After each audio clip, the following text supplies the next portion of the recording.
Today, big AI companies are all racing to build AGI. AGI is artificial general intelligence, one big model that is strong at everything. But why? In real life, I don't really care if my doctor is also a good cook. I just want him to be good at medicine, right? Or if the person doing my taxes knows Celine Dion songs by heart. I just care about their understanding of the tax code. Plus, those big AGI models have a lot of downsides. They use a lot of electricity and water. We don't truly understand how they work, and we are dependent on few very powerful tech companies. But there are other ways. The opposite of AGI are simple AI models that are specialized to solve just one task. Let's call those models one-trick models. Those one-trick models are cheap to train, easy to understand, and surprisingly strong at solving just this one task, especially if they work together in groups to generate an output. This is what I and others are working on.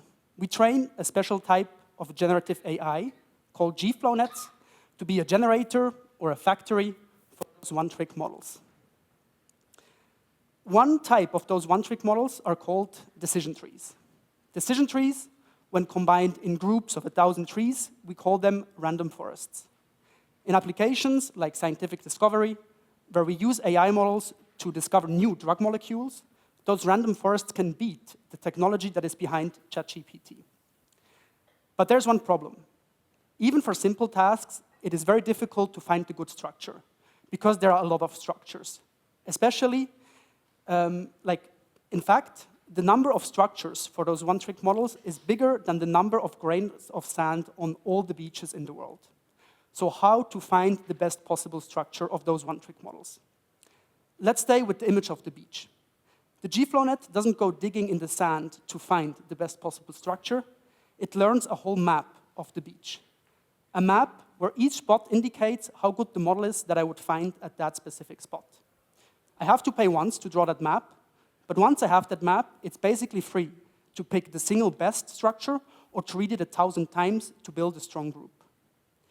If in the future we can use those one-trick models whenever possible, we'll be able to enjoy forests in all their forms. First, we'll be able to enjoy the scientific discoveries of random forests. And secondly, and most importantly, we'll be able to enjoy Quebec's beautiful forests because they don't need to be cut down to make space for bigger and bigger data centers. Thanks.